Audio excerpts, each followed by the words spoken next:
राजस्थान के घने जंगलों के बीच एक ऐसा किला जिसकी रक्षा दीवारों से पहले घना जंगल करता था,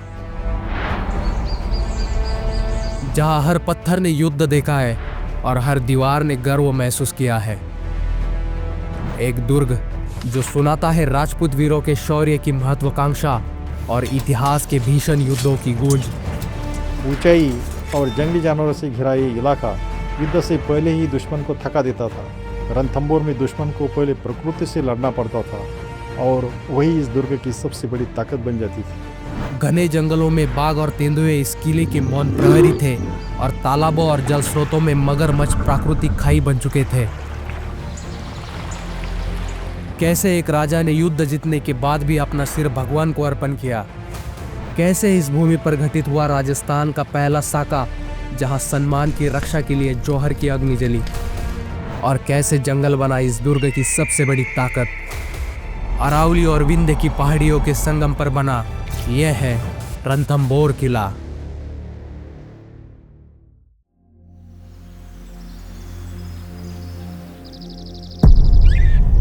रणथंबोर अरावली और विंध्य की पहाड़ियों के बीच फैला लगभग 1334 वर्ग किलोमीटर का विशाल जंगल।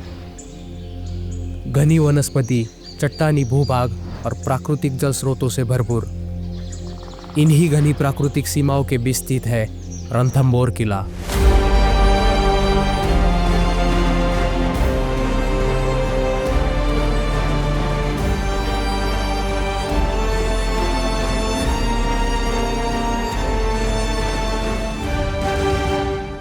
रणथंबोर किला राजस्थान के सवाई माधोपुर जिले में स्थित एक प्राचीन और ऐतिहासिक दुर्ग है। घने जंगलों से घिरा ये किला न केवल अपनी रणनीतिक स्थिति के लिए प्रसिद्ध रहा है, बल्कि चौहान राजपूतों के शौर्य, त्याग और युद्ध कौशल का सजीव प्रतीक भी है।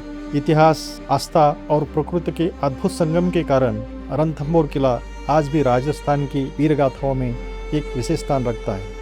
इस किले का प्राचीन नाम रणस्तंभपुर था, जो समय के साथ बदलकर रणथंबोर कहलाने लगा। ऐतिहासिक मान्यताओं के अनुसार इस दुर्ग के निर्माण की शुरुआत 5वीं शताब्दी में यादव राजवंश के राजा महाराजा जयंत द्वारा की गई थी। रणथंबोर की प्राचीनता इतनी गहरी है कि इसके शुरुआती निर्माण से जुड़े प्रमाण पूरी तरह स्पष्ट नहीं हो पाए हैं। यादवों के लंबे शासन के बाद 10वीं शताब्दी में रणथंबोर उस शक्तिशाली राजवंश के अधीन आया जिसने इस किले के इतिहास की दिशा ही बदल दी, चौहान राजवंश। 1192 ईस्वी में यहाँ मोहम्मद घोरी की सत्ता स्थापित हुई। इसके बाद 1226 ईस्वी में इल्तुतमिश ने रणथंबोर पर अधिकार किया, लेकिन कुछ समय पश्चात चौहान राजपूतों ने एक बार फिर रणथंबोर पर अपनी सत्ता स्थापित कर ली थी। चौहान राजवंश में पृथ्वीराज चौहान तृतीय के बाद उनके पुत्र गोविंदराज चौहान, फिर पल्लम देव, प्रहलाद, वीर नारायण और वाघभट जैसे शासकों ने रणथंबोर पर शासन किया। इनके बाद सत्ता संभाली एक ऐसे शक्तिशाली राजा ने जिसने लगभग 32 वर्षों तक इस दुर्ग पर शासन किया, जो थे राजा जयद्रथ सिंह चौहान। और फिर इतिहास के मंच पर आते हैं वे शासक जिन्हें रणथंबोर का सबसे बहादुर और सफल राजा माना जाता है, राजा हमीरदेव चौहान, जिन्हें हाटी राजा के नाम से भी जाना जाता है। राजा हमीरदेव न केवल एक वीर योद्धा थे, बल्कि एक कुशल प्रशासक भी थे। रणथंबोर पर समय समय पर अनेक आक्रमण हुए, लेकिन राजा हमीरदेव के शासनकाल में हुए आक्रमणों ने राजस्थान के इतिहास की दिशा ही बदल कर रख दी। 1290 ईस्वी में जलालुद्दीन खिलजी ने रणथंबोर पर आक्रमण किया, लेकिन वह असफल रहा। इसके बाद 1292 ईस्वी में उसने भारी तैयारी के साथ पुनः आक्रमण किया, परंतु इस बार भी उसे सफलता नहीं मिली और अंततः उसे दिल्ली वापस लौटना पड़ा। 1299 ईस्वी में अलाउद्दीन खिलजी ने गुजरात पर आक्रमण किया और वहां से भारी मात्रा में खजाना लूट लिया। इसी अभियान के दौरान उसके दो मंगोल अधिकारी मीर मोहम्मद शाह और कामरू खिलजी के विरुद्ध बगावत कर भाग निकले। उन्होंने कई स्थानों पर शरण लेने का प्रयास किया, लेकिन किसी ने उन्हें आश्रय नहीं दिया, क्योंकि अलाउद्दीन खिलजी ने फरमान जारी कर दिया था कि जो कोई उसके शत्रुओं को शरण देगा वो भी उसका शत्रु माना जाएगा। अंततः मोहम्मद शाह रणथंबोर पहुंचा और राजा हमीरदेव से शरण की प्रार्थना की। राजा हमीरदेव ने मोहम्मद शाह और कामरू दोनों को शरण दे दी, क्योंकि शरणागत की रक्षा करना वे अपना धर्म मानते थे। जब इस बात की सूचना अलाउद्दीन खिलजी को मिली तो उसने राजा हमीर देव से अपने गद्दारों को सौंपने की मांग की।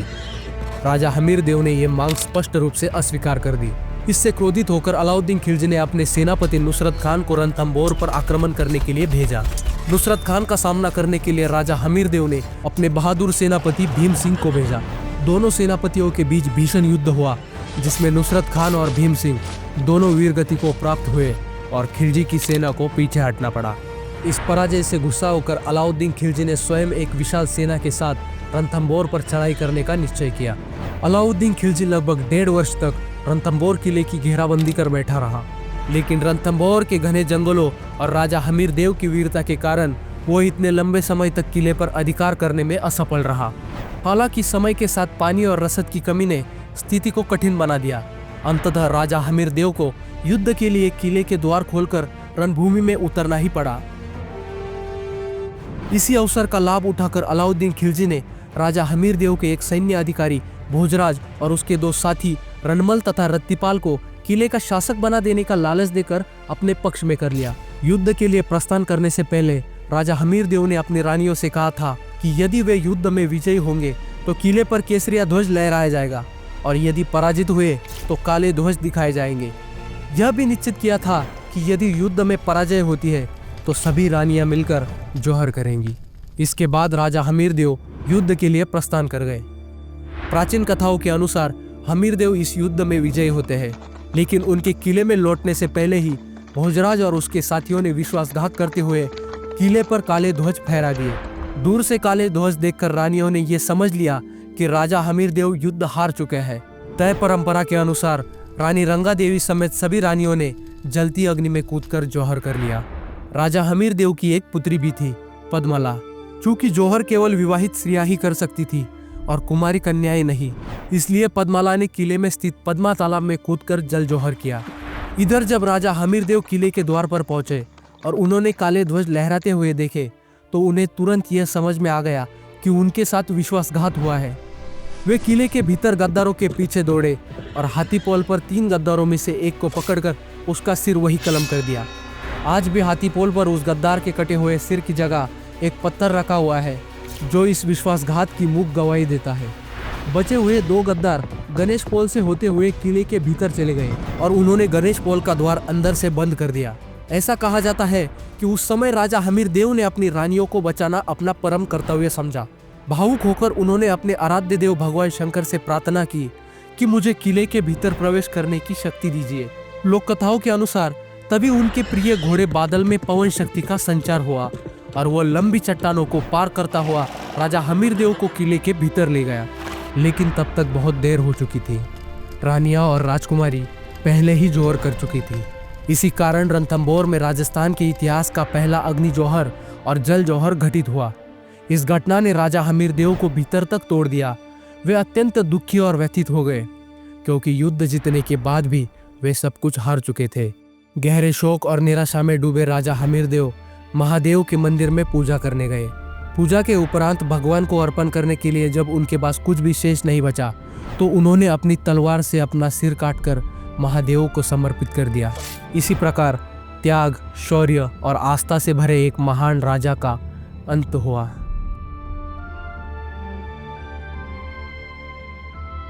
यह समाचार मिलते ही अलाउद्दीन खिलजी तुरंत वापस लौट आया और रणथंबोर किले पर अपना अधिकार स्थापित कर लिया। इसके बाद उसने अपने गद्दार सेनानी मोहम्मद शाह को गिरफ्तार कर लिया और उसे हाथी के पैरों तले कुचलवा दिया। साथ ही राजा हमीर देव के साथ विश्वासघात करने वाले अन्य गद्दार सेनानियों को भी मृत्युदंड दिया गया। इस प्रकार प्रारंभिक असफलताओं के बावजूद अंततः रणथंबोर का यह युद्ध अलाउद्दीन खिलजी ने जीत लिया। इसके बाद खिलजी ने अपने सरदार अनूप खान को रणथंबोर का किलेदार नियुक्त किया और स्वयं दिल्ली वापस लौट गया। दिल्ली सल्तनत के बाद रणथंबोर पर समय समय पर कई सत्ताओं का प्रभाव रहा। इनमें मेवाड़ के राजपूत शासक राणा हमीर सिंह, फिर 1433 ईस्वी में राणा कुंभा शामिल रहे। 1508 ईस्वी में खानवा के युद्ध में घायल राणा संगा को भी यही लाया गया था। इसके बाद 1532 ईस्वी में गुजरात के बहादुर शाह, 1540 ईस्वी में शेरशाह सूरी और 1568 ईस्वी में मुगल सम्राट अकबर का शासन यहाँ स्थापित हुआ। आगे चलकर जयपुर के कछुआ शासकों का प्रभाव यहाँ रहा। और 1763 ईस्वी में सवाई माधव सिंह ने यहाँ सवाई माधोपुर की स्थापना की तथा रणथंभौर के जंगलों को शिकारगाह के रूप में उपयोग किया। इसके पश्चात ये क्षेत्र ब्रिटिश शासन के अधीन आया और स्वतंत्रता के बाद भारत सरकार के नियंत्रण में चला गया। अंततः 21 जून 2013 को रणथंभौर को राजस्थान के 5 अन्य दुर्गों के साथ यूनेस्को विश्व धरोहर स्थल के रूप में मान्यता प्रदान की गई। इसी रणथंभौर किले के भीतर स्थित है भगवान गणेश का एक अत्यंत अद्वितीय और विश्व विख्यात मंदिर, त्रिनेत्र गणेश मंदिर। ये पूरे विश्व में अपनी तरह का एकमात्र मंदिर माना जाता है जहां भगवान गणेश अपने संपूर्ण परिवार के साथ विराजमान है। यहाँ गणेश जी के साथ उनकी पत्नी रिद्धि और सिद्धि तथा उनके पुत्र शुभ और लाभ की प्रतिमाएं भी स्थापित है। इस मंदिर की सबसे बड़ी विशेषता भगवान गणेश का त्रिनेत्र स्वरूप है, जो उन्हें अन्य सभी गणेश मंदिरों से अलग बनाता है।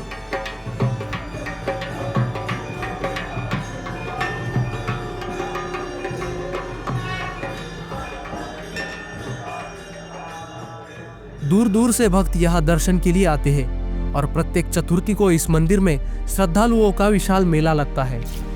सदियों से ये मंदिर न केवल आस्था का केंद्र रहा है, बल्कि रणथंभौर के इतिहास, विश्वास और आध्यात्मिक शक्ति का सजीव प्रतीक भी बना हुआ है।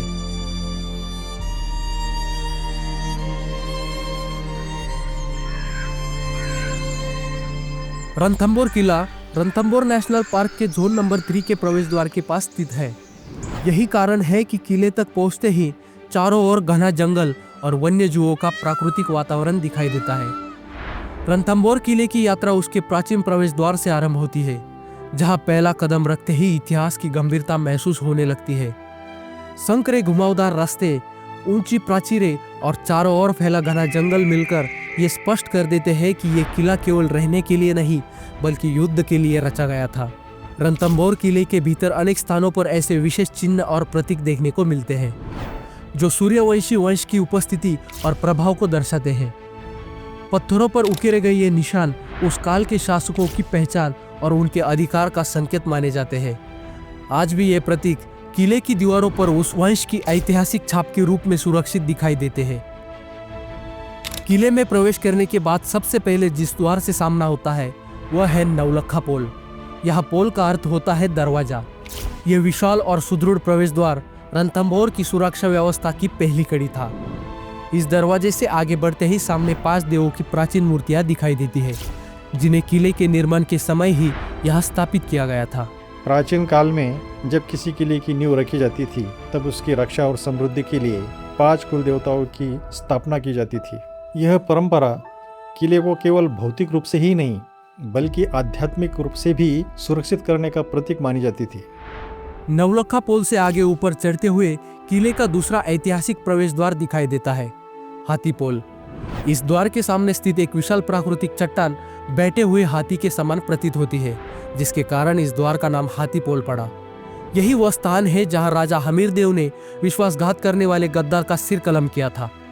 आज भी यहाँ उस गद्दार के कटे हुए सिर के प्रतीक स्वरूप एक पत्थर स्थापित है, जो रणथंभौर के इतिहास में हुए उस विश्वासघात की मूक गवाही देता है। हाथी पोल से आगे बढ़ने पर वह ऐतिहासिक द्वार आता है जहां राजा हमीरदेव ने भगवान शंकर से प्रार्थना की थी, गणेश पोल। लोक कथाओं के अनुसार यही से उनका घोड़ा बादल चट्टानों पर चढ़ता हुआ राजा हमीरदेव को किले के भीतर ले गया था, और आज भी इसी चट्टान पर बादल के पैरों के निशान बताए जाते हैं। इस द्वार के सामने गणेश जी का मंदिर स्थित होने के कारण इसका नाम गणेश पोल पड़ा। कहा जाता है कि इसी द्वार को गद्दारों ने बंद कर दिया था। आगे बढ़ने पर किले का चौथा प्रवेश द्वार दिखाई देता है, जिसे तोरण द्वार या स्वागत द्वार कहा जाता है। प्राचीन काल में जब राजा युद्ध जीतकर लौटते थे, तो रानियां यही उनका स्वागत किया करती थी। इसी कारण इसे तोरण द्वार का नाम मिला।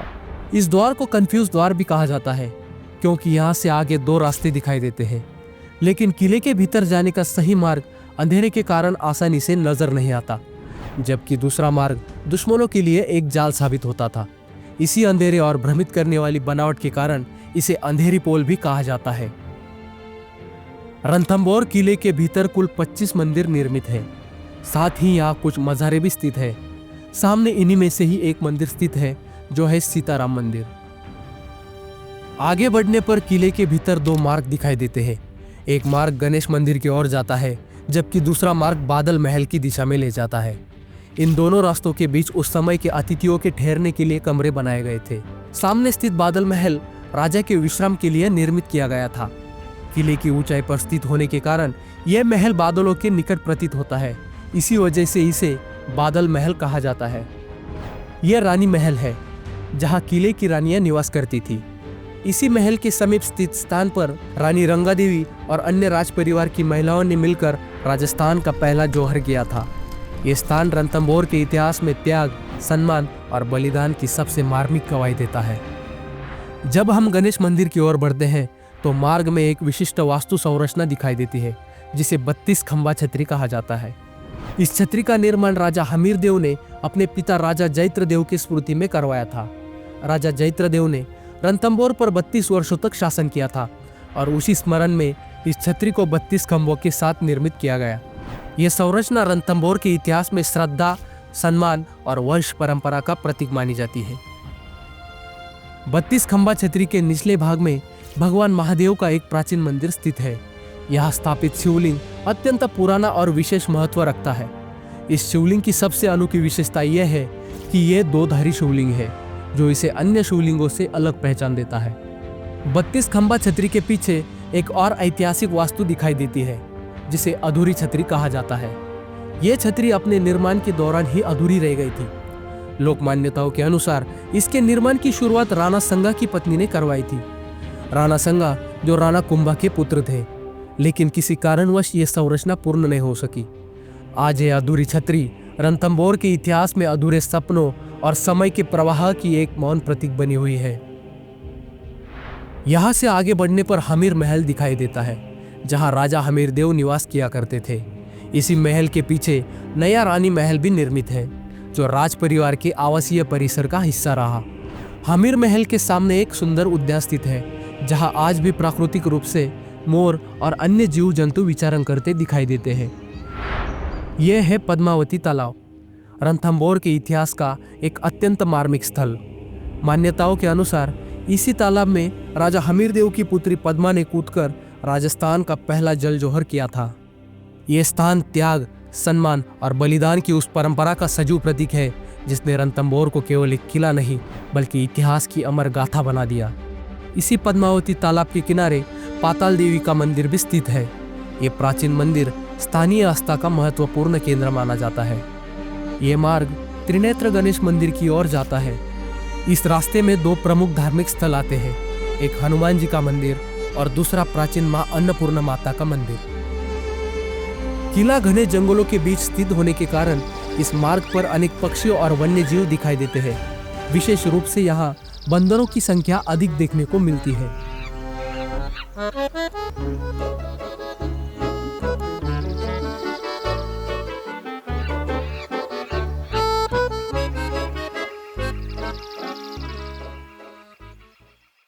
यहाँ से आगे बढ़ते हुए हम किले के सबसे प्रमुख स्थलों में से एक त्रिनेत्र गणेश मंदिर के परिसर में पहुंचते हैं। यह विश्व का एकमात्र ऐसा गणेश मंदिर माना जाता है जहां भगवान गणेश अपने संपूर्ण परिवार के साथ विराजमान है।